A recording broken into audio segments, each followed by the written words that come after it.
Back dear all aspirants. आज हम देखेंगे 11th क्लास की सेकंड बुक जो है फंडामेंटल्स ऑफ फिजिकल ज्योग्राफी, भौतिक भूगोल के मूल सिद्धांत। तो आज से हम इसकी दूसरी किताब शुरू करने जा रहे हैं जिसका पहला अध्याय आज शुरू होगा, भूगोल एक विषय के रूप में, ज्योग्राफी एज ए डिसिप्लिन। तो चलिए शुरू करते हैं। पहला अध्याय और बुक है भौतिक भूगोल के मूल सिद्धांत, क्लास 11th ज्योग्राफी।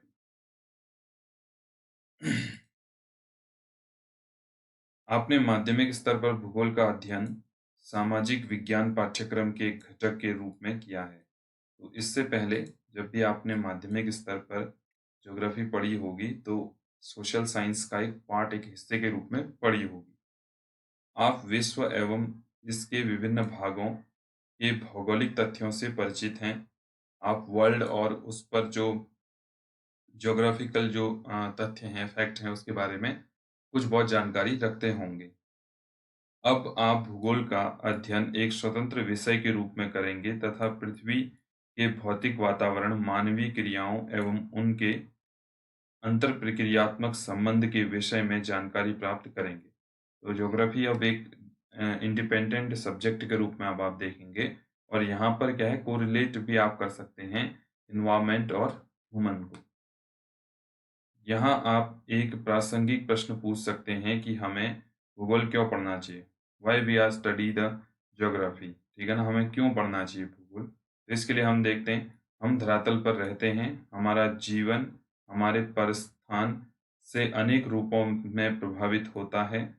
हम निर्वाह के लिए अपने आसपास के संसाधनों पर निर्भर करते हैं। आदिम समाज अपने भरण पोषण के लिए प्राकृतिक निर्वाह संसाधनों जैसे पशुओं एवं खाद्य पौधों पर आश्रित था। समय बीतने के साथ हमने तकनीकों का विकास किया तथा प्राकृतिक संसाधनों तथा भूमि, मृदा, जल उपयोग करते हुए अपना आहार उत्पादन प्रारंभ किया।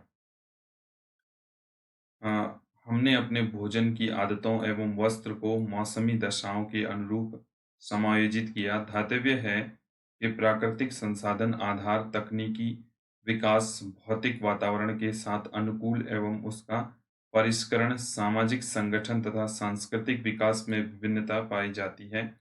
भूगोल के एक छात्र के रूप में आपको धरातल पर विभिन्नता वाले सभी सत्यों के विषय में जानने के लिए उत्सुक होना चाहिए। तो जो धरातल पे जिस तरीके की हमें रियलिटी देखने को मिलती है, जो डाइवर्सिटी देखने को मिलती है, उन सब चीज़ों के बारे में हमें अवेयर होना चाहिए। आप विभिन्न प्रकार की भूमि एवं लोगों से परिचित हैं, फिर भी समय के साथ होने वाले परिवर्तनों को समझने में रुचि रखते हैं। भूगोल आपको विविधता समझने तथा समय एवं स्थान के संदर्भ में ऐसी विभिन्नताओं को उत्पन्न करने वाले कारकों की खोज करने की क्षमता प्रदान करता है। इससे आप में मानचित्र में परिवर्तित गोलक ग्लोब को समझने तथा धरातल के दृश्य ज्ञान की कुशलता विकसित होती है। आधुनिक वैज्ञानिक तकनीक यथा भौगोलिक सूचना तंत्र, ज्योग्राफिकल इंफॉर्मेशन सिस्टम, संगणक मानचित्र कला, कंप्यूटर कार्टोग्राफी के रूप में प्राप्त ज्ञान एवं कुशलता आपको राष्ट्र स्तरीय विकास में योगदान करने की योग्यता से लैस करती है। तो नई जो टेक्निक्स हैं उनके द्वारा भी आप ज्योग्राफी को समझ सकते हैं। जैसे यहाँ पर है भौगोलिक सूचना तंत्र है, जीआईएस इसमें यूज होता है। अभी के समय पे जीपीएस यूज होता है, रिमोट सेंसिंग यूज होता है, कंप्यूटर कार्टोग्राफी भी आप यूज करते हैं और यहाँ पर ग्लोब का प्रयोग अमूमन किया जाता है। अब आप क्योंकि अब आप स्वतंत्र रूप से भूगोल को पढ़ रहे हैं, एक इंडिपेंडेंट सब्जेक्ट के रूप में पढ़ रहे हैं, तो आपको सारी टेक्निक्स उसमें पता चलेंगी जो नहीं है। अब आप अगला प्रश्न पूछना चाहेंगे कि भूगोल क्या है? आप जानते हैं कि पृथ्वी हमारा आवास है। यह पृथ्वी पर रहने वाले अन्य छोटे-बड़े प्राणियों का भी आवास है। तो हमारे साथ-साथ बहुत से जीव-जंतु भी इसमें रहते हैं। पृथ्वी की सतह एक रूप नहीं है, इसके भौतिक स्वरूप में भिन्नता होती है। यहाँ पर्वत, पहाड़ियाँ, घाटियाँ, मैदान, पठार, समुद्र, झील, रेगिस्तान, वन व उजाड़ क्षेत्र मिलते हैं। यहाँ सामाजिक एवं सांस्कृतिक तत्वों में भी भिन्नता पाई जाती है। जो सांस्कृतिक विकास की पूर्ण अवधि में मानव द्वारा सृजित ग्रामों, नगरों, सड़कों, रेलों, पत्तनों, बाजारों एवं मानव जनित अन्य कई तत्वों के रूप में विद्यमान है। तो यहाँ पर हमें बहुत तरीके की डाइवर्सिटी देखने को मिलती है। एक तो हमें नेचुरल डाइवर्सिटी देखने को मिलती है, जैसे कहीं पे पर्वत हैं, पहाड़ियाँ हैं, घाटियाँ, मैदान, पठार, समुद्र, झीलें, डेज़र्ट, फॉरेस्ट, उजाड़, बियाबान, रेगिस्तान, ये सारी चीज़ें। और कहीं पर सोशल और कल्चर डिफरेंशिएशन देखने को मिलता है। डाइवर्सिटी देखने को मिलती है और यहाँ पर कुछ ग्राम हैं, नगर हैं, सड़क हैं, रेल, पत्तन सब चीज़ें अलग-अलग हैं जो मानव जनित भी हैं और प्राकृतिक तरीके से भी अलग-अलग हैं। आगे बढ़ेंगे। उक्त भिन्नता में भौतिक पर्यावरण एवं सांस्कृतिक लक्षणों के मध्य संबंधों को समझने का संकेत निहित होता है। भौतिक पर्यावरण एक मंच प्रस्तुत करता है, जिस पर मानव समाजों ने अपने सृजनात्मक क्रियाकलापों का ड्रामा अपनी तकनीकी विकास से प्राप्त उपकरणों द्वारा मंचित किया। अब आप पहले पूछे गए प्रश्न भूगोल क्या है का उत्तर देने का सक्षम प्रयास कर सकते हैं। तो अब आपने इतना पढ़ लिया है कि अब आप उसके बारे में बता सकते हैं कि आखिरकार ज्योग्राफी हमें क्यों पढ़नी चाहिए। ठीक? अत्यंत सरल शब्दों में कहा जा सकता है कि भूगोल पृथ्वी का वर्णन है। सर्वप्रथम भूगोल शब्द का तो geography is the description of earth क्या है पृथ्वी का वर्णन है। तो जो भूगोल शब्द है सर्वप्रथम भूगोल शब्द का प्रयोग Eratosthenes it is very important. ये नाम आपको हमेशा याद रखना है कि भूगोल शब्द का सबसे पहले प्रयोग किसने किया था। तो यह है इरेटोस्थनीज। ठीक, चलिए। एक ग्रीक विद्वान 276 से 194 ईसा पूर्व ने किया। तो ये इनका जीवन काल है। यह शब्द ग्रीक भाषा के दो मूल शब्दों जियो पृथ्वी एवं ग्राफोस वर्णन से प्राप्त किया गया है। दोनों को एक साथ रखने पर इसका अर्थ बनता है पृथ्वी का वर्णन।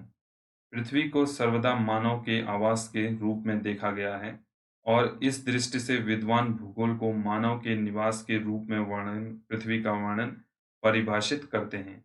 आप इस तथ्य से तो परिचित ही हैं कि यथार्थता बहुआयामी होती है तथा पृथ्वी भी बहुआयामी है। इसलिए अनेक प्राकृतिक विज्ञान जैसे भौमिकी, मृदा विज्ञान, समुद्र विज्ञान, वनस्पति शास्त्र, जीव विज्ञान, मौसम विज्ञान तथा अन्य सहविज्ञान सामाजिक विज्ञान के अनेक सहयोगी विषय जैसे अर्थशास्त्र, इतिहास, समाजशास्त्र, राजनीतिक विज्ञान, नृविज्ञान इत्यादि धरातल की वास्तविकता के विभिन्न पक्षों का अध्ययन करते हैं। तो यहाँ पर भी हमें अलग-अलग इसकी ब्रांचेस देखने को मिलती हैं, जैसे भौमिकी है, मृदा विज्ञान, समुद्र विज्ञान, वनस्पति शास्त्र है, जीव विज्ञान है, मौसम विज्ञान है और अन्य सहविज्ञान, सामाजिक विज्ञान, ये अर्थशास्त्र, इतिहास, सामाजिक विज्ञान, राजनीतिक विज्ञान, नृविज्ञान, ये सारी चीज़ें इसके पक्षों को और इसकी शाखाओं को विभाजित करती हैं। तो ये इन चीज़ों से भी हमें ज्योग्राफी की डाइवर्सिटी देखने को मिलती है। भूगोल अन्य विज्ञानों से विषय वस्तु तथा विधि तंत्र में भिन्न है, परंतु साथ ही अन्य विषयों से इसका निकट संबंध है। तो इन विषयों से इसका संबंध भी है। भूगोल सभी प्राकृतिक एवं सामाजिक विषयों से सूचनाधार प्राप्त कर उसका संश्लेषण करता है। हमें पृथ्वी पर भौतिक तथा सांस्कृतिक वातावरण में भिन्नता दिखाई पड़ती है। अनेक तत्वों में समानता तथा कई में असमानता पाई जाती है। अतएव भूगोल को क्षेत्रीय विभिन्नता का अध्ययन मानना तार्किक लगता है। तो क्षेत्रीय विभिन्नता, रीजनल जो डिफरेंशिएशन है, वो जहाँ पर स्टडी में आ जाता है, तो उसे हम क्या कहते हैं? वो है आपका भूगोल का एक डेफिनेशन के रूप में आप इसे समझ सकते हैं। इस प्रकार भूगोल को उन सभी तथ्यों का अध्ययन करना होता है जो क्षेत्रीय संदर्भ में भिन्न होते हैं। भूगोलवेत्ता मात्र धरातल पर तथ्यों में विभिन्नता का अध्ययन नहीं करते, अपितु उन कारकों का भी अध्ययन करते हैं जो इन विभिन्नताओं के कारण होते हैं। उदाहरण उदाहरण फसल का स्वरूप एक प्रदेश से दूसरे प्रदेश में भिन्न होता है, किंतु यह भिन्नता एक तथ्य के रूप में मिट्टी, जलवायु, बाजार में मांग, किसानों की व्यय क्षमता, तकनीकी निवेश की उपलब्धता आदि में भिन्नता से संबंधित होती है। देखो एरियल जो रीजनल डिफरेंशिएशन यहाँ पर बताया गया है ज्योग्राफी में, तो वो एक एग्जाम्पल के थ्रू भी हम समझ सकते हैं कि फसल जो है, जो क्रॉप है, वो क्या होती है, उसका स्वरूप जो है एक प्रदेश से दूसरे प्रदेश में भिन्न देखने को मिलता है। जैसे हम देखते हैं कि सबसे ज़्यादा जो व्हीट है या राइस है, या जितना भी हमारा फूड प्रोडक्ट है, उसका जो कल्टीवेशन होता है सबसे ज़्यादा गंगा यमुना के मैदानों में होता है, गंगा यमुना के प्लेन्स में होता है। और जो अदर स्टेट हैं, जैसे हम देखें कि साउथ इंडिया या नॉर्थ ईस्ट इंडिया या मिडिल इंडिया, तो वहाँ पर इन चीज़ों का प्रोडक्शन ज़्यादा नहीं होता। अब उसके लिए क्या-क्या कारक हैं, कॉजेज़ हैं, किंतु यह भिन्नता एक तथ्य के रूप में मिट्टी, जलवायु और बाज़ार, ये 3 चीज़ें जो हैं, बाज़ार की जो माँग होती है, डिमांड जो है, किसानों की व्यय क्षमता है और तकनीक है, ये सबसे ज़्यादा विकसित उस क्षेत्र में होगी, इसीलिए वहाँ पर ये सब चीज़ें क्या हो रही हैं, ज़्यादा मात्रा में उपलब्ध हो रही हैं। ठीक? तो ये डिफरेंशिएशन हमें देखने को मिलता है। चलिए आगे बढ़ेंगे। इस प्रकार भूगोल की दिलचस्पी इन्हीं 2 तत्वों या एक से अधिक तत्वों के मध्य कार्य-कारण संबंध को ज्ञात करने में है। एक भूगोलवेत्ता तथ्यों की व्याख्या कार्य-कारण संबंधों के ढाँचे में ही करता है, क्योंकि यह केवल व्याख्या में ही सहायक नहीं होता, अपितु तथ्य के पूर्वानुमान एवं भविष्य के परिप्रेक्ष्य में देखने की क्षमता भी रखता है।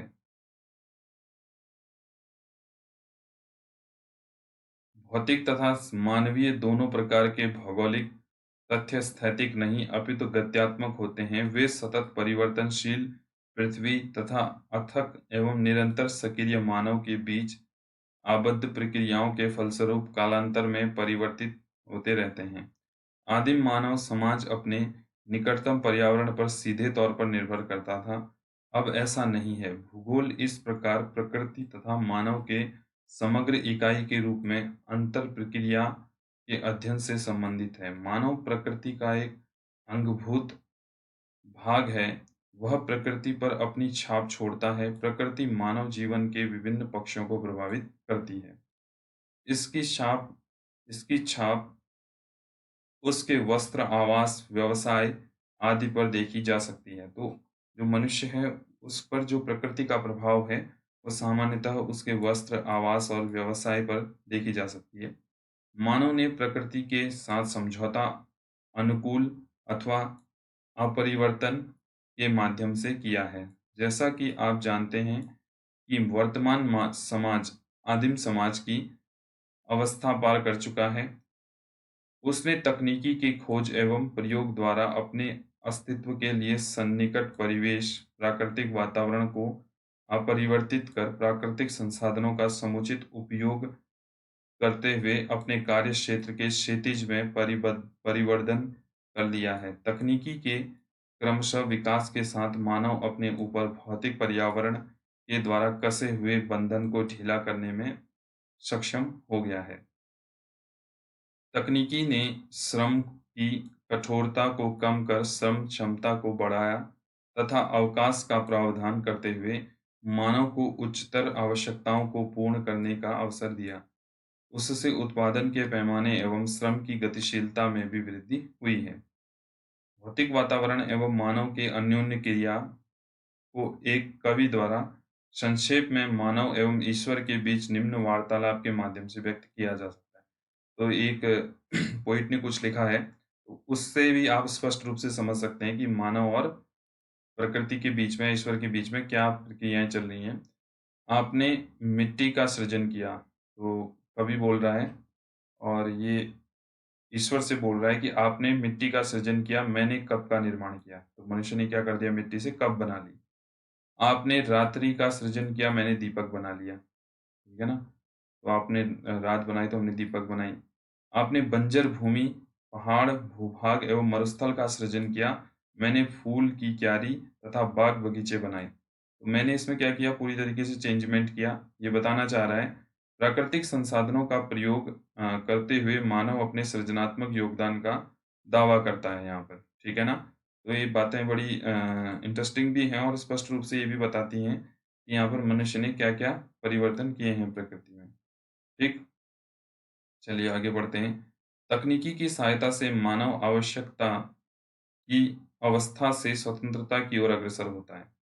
तो जो मनुष्य है वो क्या करता है?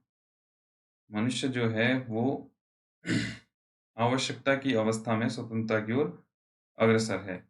उसने सर्व इसे हम ऐसे समझ सकते हैं कि तकनीकी की सहायता से जो टेक्नोलॉजी है अभी के टाइम पे, जब टेक्नोलॉजी बढ़ी तो जो उसकी आवश्यकताएँ थी उसके आधार पे उसने जहाँ पर सड़कें नहीं बन सकती थी वहाँ उसने सड़कें बनाई। समुद्र के अंदर पनडुब्बी लेकर चला गया जबकि समुद्र के अंदर जाना बड़ा नामुमकिन था। ठीक है ना? अंतरिक्ष में चले गए और जहाँ पर खेती नहीं हो सकती थी वहाँ पर भी खेती की। अंटार्कटिका में अभी के टाइम पे रिसर्च सेंटर बना दिए हैं और भी बहुत से परिवर्तन इन्होंने किए किए हैं। सर्वत्र अपनी छाप छोड़ी उसने सर्वत्र अपनी छाप छोड़ी है मनुष्य ने तथा प्रकृति के सहयोग से नई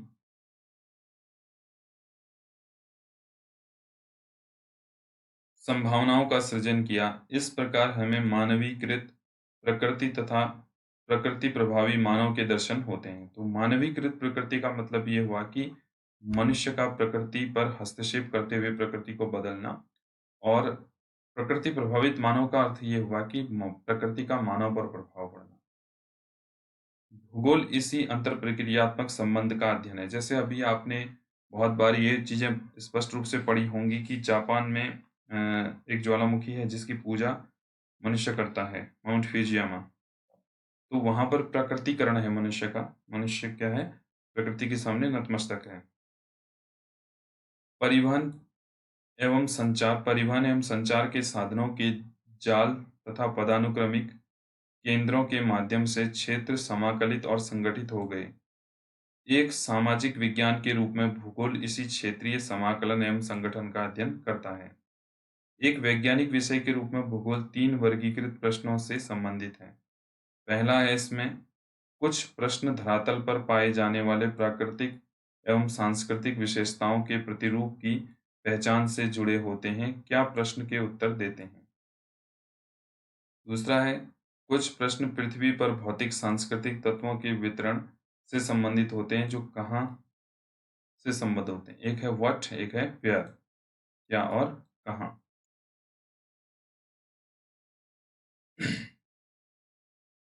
सब मिलकर उक्त दोनों प्रश्नों में प्राकृतिक एवं सांस्कृतिक तत्वों के वितरण एवं स्थिति को ध्यान में रखा गया है। इन प्रश्नों के कौन से तत्व कहाँ स्थित हैं से संबंधित सूचीबद्ध सूचनाएं प्राप्त होती हैं। औपनिवेशिक काल से ही यह उपागम बहुत प्रचलित रहा है। इन दो प्रश्नों में तीसरे प्रश्न से जुड़ने पर भूगोल एक वैज्ञानिक विषय नहीं बन सका। यह यह तृतीय प्रश्न व्याख्या अथवा तत्वों एवं तथ्यों के मध्य कार्य कारण संबंध से जुड़ा हुआ है। भूगोल का यह पक्ष क्यों प्रश्न से जुड़ा हुआ है। एक विषय के रूप में भूगोल का क्रोड क्षेत्र से संबंधित होता है। अ, हाँ, स्थानिक विशेषताओं एवं गुणों का विवेचन करता है। यह क्षेत्र में तथ्यों के वितरण, स्थिति एवं केंद्रीकरण के प्रतिरूप का अध्ययन करता है तथा इन प्रतिरूपों की व्याख्या करते हुए उनका स्पष्टीकरण देता है। यह मानव तथा उसके भौतिक वातावरण के मध्य गत्यात्मक अंतरप्रक्रिया से उपजे तथ्यों के बीच साहचर्य एवं अंतर संबंध का विश्लेषण करता है। भूगोल एक समाकलन विषय के रूप में इंटीग्रेटिंग सब्जेक्ट के रूप में यहाँ पर देखेंगे geography as an integrating discipline. ठीक, भूगोल एक संश्लेषणात्मक सिंथेसिस विषय है जो क्षेत्रीय संश्लेषणों का प्रयास करता है तथा इतिहास कालिक संश्लेषण का प्रयास करता है। इसके उपागम की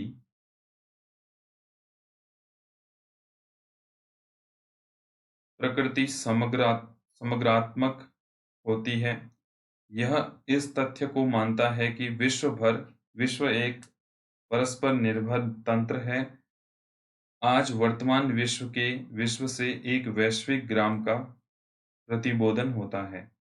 तो जो पूरा वर्ल्ड है आजकल एक विलेज की तरह बन गया है क्योंकि सारी चीजें एक दूसरे से कनेक्टेड हो चुकी हैं जैसे गांव में होती थी।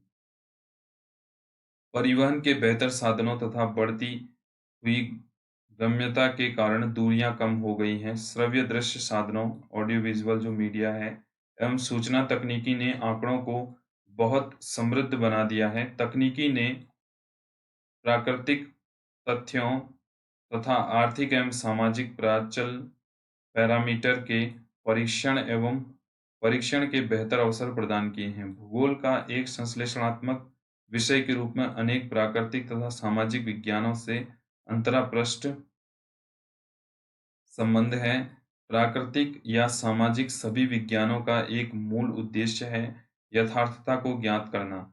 भूगोल यथार्थता से जुड़े तथ्यों के साहचर्य को बोधगम्य बनाता है। रेखाचित्र 1.1 भूगोल का अन्य विज्ञानों से संबंध दर्शाता है। तो 1.1 जो रेखाचित्र है अभी हम देखेंगे, वहां पर हमें पता चलेगा। वस्तुतः विज्ञान से संबंधित सभी विषय भूगोल से जुड़े हैं। तो विज्ञान से सारे जो सब्जेक्ट हैं वो भूगोल से जुड़े हैं, जो भी विज्ञान से संबंधित है, क्योंकि उनके कई तत्व क्षेत्रीय संदर्भ में भिन्न-भिन्न होते हैं। भूगोल स्थानिक संदर्भ में यथार्थता को समग्रता से समझने में सहायक है। अतः भूगोल न केवल एक स्थान से दूसरे स्थान में तथ्यों की भिन्नता पर ध्यान देता है, अपितु उन्हें समग्रता में समाकलित करता है। भूगोलवेत्ता को सभी संबंधित क्षेत्रों की व्यापक समझ रखने की आवश्यकता होती है, जिससे कि वह उन्हें तार्किक रूप से संश्लेषित कर सके। यह संश्लेषण कुछ उदाहरणों की सहायता से सफलतापूर्वक समझाया जा सकता है। यथा भूगोल ऐतिहासिक घटनाओं को प्रभावित करता है। तो भूगोल क्या है? ऐतिहासिक घटनाओं को भी प्रदर्शित करता है। यहाँ पर कोरिलेट है अलग-अलग सब्जेक्टों से। स्थानिक दूरी स्वयं विश्व के इतिहास की दिशा को परिवर्तित करने के लिए एक प्रभावशाली कारक है। क्षेत्रीय विस्तार लड़ाई के दौरान, विशेषकर पिछली शताब्दी में, कई देशों के लिए सुरक्षा का साधन बना। परंपरागत युद्ध में बड़े आकार वाले देशों ने अधिक स्थान छोड़कर समय का लाभ प्राप्त किया। नए विश्व के देशों के चारों तरफ विस्तृत समुद्र द्वारा प्रदत्त रक्षा कवच उन्हें उनकी मिट्टी पर युद्ध होने से बचाता है। यदि हम विश्व की प्रमुख ऐतिहासिक घटनाओं का विवेचन करें, तो उनमें से प्रत्येक की भौगोलिक व्याख्या की जा सकती है। भारत में हिमालय एक महान अवरोधक या अवरोध के रूप में देश की रक्षा करता रहा है, परंतु उसमें विद्यमान दर्रे मीन्स पासेस होते हैं, जो एक जगह से दूसरी जगह पर जाने के लिए पहाड़ों पर बने होते हैं। कहाँ पर छोड़ा था? परंतु उसमें विद्यमान दर्रे मध्य एशिया के आक्रमणकर्ताओं एवं प्रबंधकों को मार्ग की सुविधा देते रहे हैं। सामुद्रिक किनारे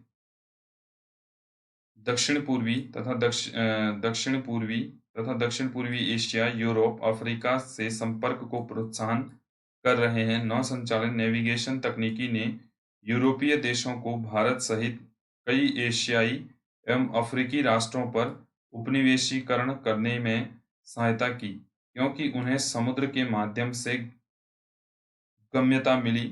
भौगोलिक तथ्यों द्वारा विश्व के विभिन्न भागों में ऐतिहासिक की धारा अपरिवर्तन के अनेक उदाहरण मिलते हैं। प्रत्येक भौगोलिक तत्व पृथ्वी के साथ प्राकृतिक होता रहा है तथा समय के परिप्रेक्ष्य में उसकी व्याख्या की जा सकती है। तो समय के साथ-साथ ज्योग्राफी भी बदली, ठीक है ना? भौगोलिक तथ्य बदले। भू-आकृति, जलवायु, वनस्पति, आर्थिक क्रियाएं, व्यवसाय, सांस्कृतिक विकास ने एक निश्चित ऐतिहासिक पथ का अनुसरण किया।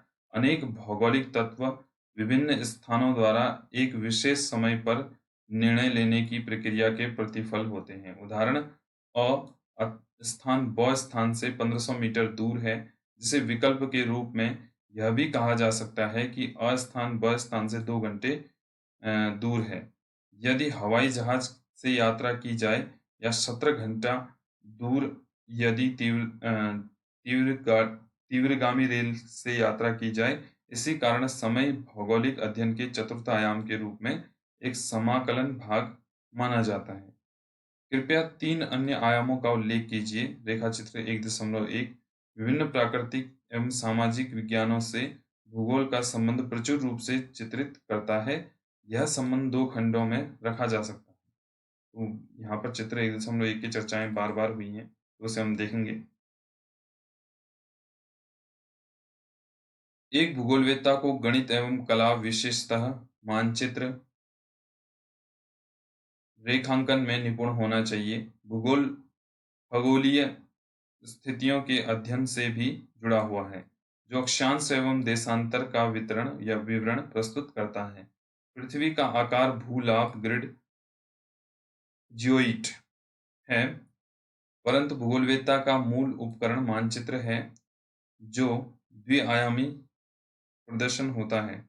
भू-आभ को द्विआयामी में परिवर्तित करने का समाधान लेखा चित्रीय या गणितीय रीति से निर्मित प्रेक्षणों या प्रेक्षण द्वारा प्राप्त होता है। रेखात्मक तथा परिमाणात्मक तकनीक में गणित, सांख्यिकी एवं अर्थमिति में प्रवीणता की आवश्यकता होती है। तो सारी चीजें आनी चाहिए। मानचित्र कलात्मक कल्पना द्वारा तैयार किए जाते हैं। खाका, स्केच, मानस एवं मानचित्र एवं कला, मानचित्र कला हेतु कला में निपुणता की आवश्यकता है। तो सारी चीजें ज्योग्राफी जो पढ़ने वाले हैं उनको सारी चीजें पता होनी चाहिए। मानचित्र कला के बारे में उनको पता हो, उनको इकोनॉमी पता हो, ठीक है ना, उनको सांख्यिकी पता हो, उनको मैथ्स पता हो, स्केच बनाना उनको आता हो, ये सारी चीजें आती हैं, तो तब वो अच्छे से अध्ययन कर सकते हैं। अगला है भूगोल एक सामाजिक विज्ञान, भूगोल एवं सामाजिक विज्ञान, ज्योग्राफी एंड सोशल साइंस, ये भी देख लेते हैं। रेखाचित्र में प्रदर्शित प्रत्येक सामाजिक विज्ञान का भूगोल की एक शाखा से अंतरापृष्ठ संबंध है। भूगोल और इतिहास से अंतरा संबंध का विवरण पहले ही दिया जा चुका है। प्रत्येक विषय का एक दर्शन होता है जो उस विषय के मूल आधार होता है। दर्शन किसी विषय को जड़ प्रदान करते हैं।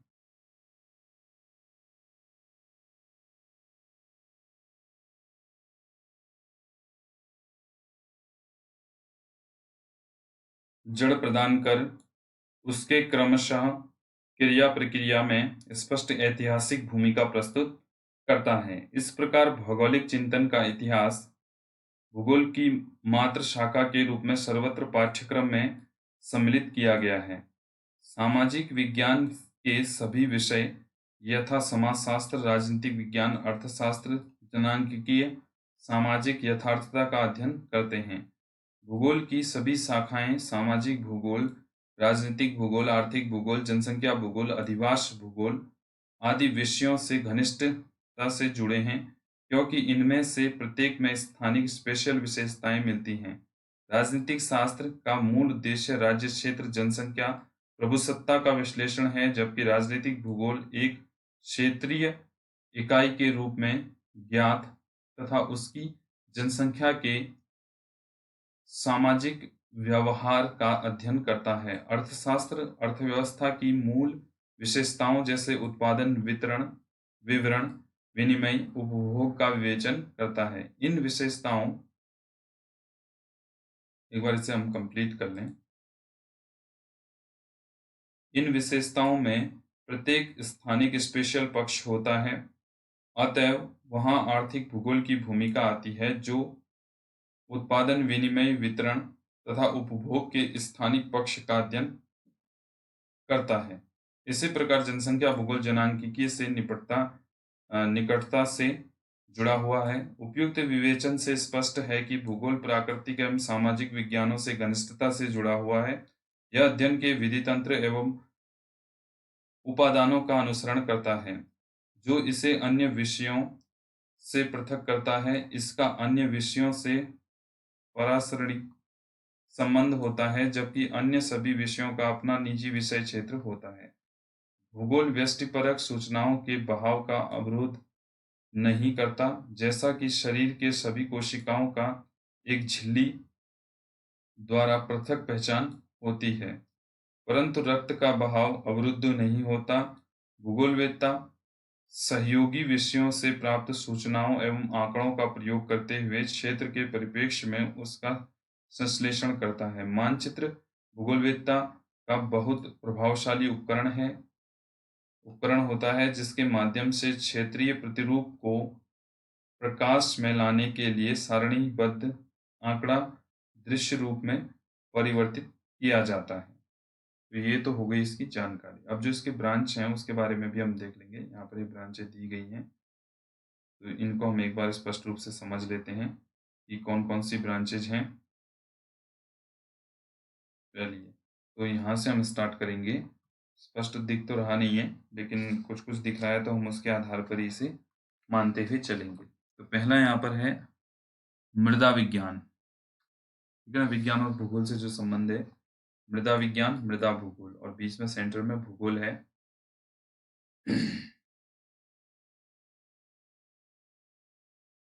तो इसमें है पेडोलॉजी और सॉइल ज्योग्राफी। अगला है वनस्पति विज्ञान, पादप भूगोल।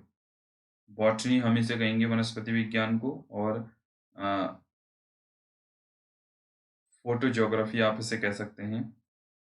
प्राणी विज्ञान है, विज्ञान से संबंध, और भूगोल से संबंध है प्राणी भूगोल, जूलॉजी और जू ज्योग्राफी।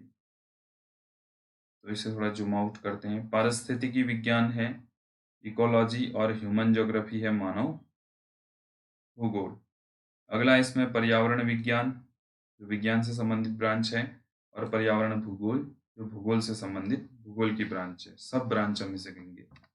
मानव शास्त्र विज्ञान में है, और इसमें सांस्कृतिक भूगोल आपका ये आता है भूगोल की उपशाखा के रूप में, कल्चरल ज्योग्राफी और एंथ्रोपोलॉजी। दर्शन शास्त्र है, ठीक है, फिलॉसफी जिसे हम कहेंगे, और भौगोलिक चिंतन है। समाजशास्त्र है, सोशियोलॉजी और सामाजिक भूगोल है। इतिहास है, हिस्ट्री, और इसमें है आपका हिस्टोरिकल ज्योग्राफी। राजनीतिक शास्त्र है, पॉलिटिकल साइंस और राजनीतिक भूगोल है। ठीक, अगला है जनांकिकीय, डेमोग्राफी जिसे हम कहते हैं, पॉपुलेशन ज्योग्राफी। अर्थशास्त्र, इकोनॉमिक्स और इकोनॉमिक ज्योग्राफी। यहाँ पर है आपका आर्थिक सांख्यिकी, ठीक है ना, जिसे हम कहेंगे स्टैटिकल इकोनॉमिक। और यहाँ पर आ रहा है आपका आर्थिक भूगोल में परिमाणात्मक प्रतिनिधि, क्वांटिटेटिव टेक्निक इन ज्योग्राफी। गणित एवं खगोलिकी, मैथ्स एंड एस्ट्रोनॉमी। और अगला है गणित एवं खगोलीय भूगोल, मैथमेटिकल एंड एस्ट्रोनॉमिकल ज्योग्राफी। भूविज्ञान, जियोलॉजी, और भूआकृति विज्ञान, जियोमॉर्फोलॉजी। मौसम विज्ञान, मेटेरियोलॉजी, और जलवायु विज्ञान, क्लाइमेटोलॉजी। जल विज्ञान, हाइड्रोलॉजी, और ओशियनोग्राफी, समुद्र विज्ञान। तो ये सब ब्रांचेज हैं ज्योग्राफी की, तो ये भी हमें पता होनी चाहिए। तो इसे स्पष्ट रूप से याद रखें जो भूगोल के विद्यार्थी हैं हमारे।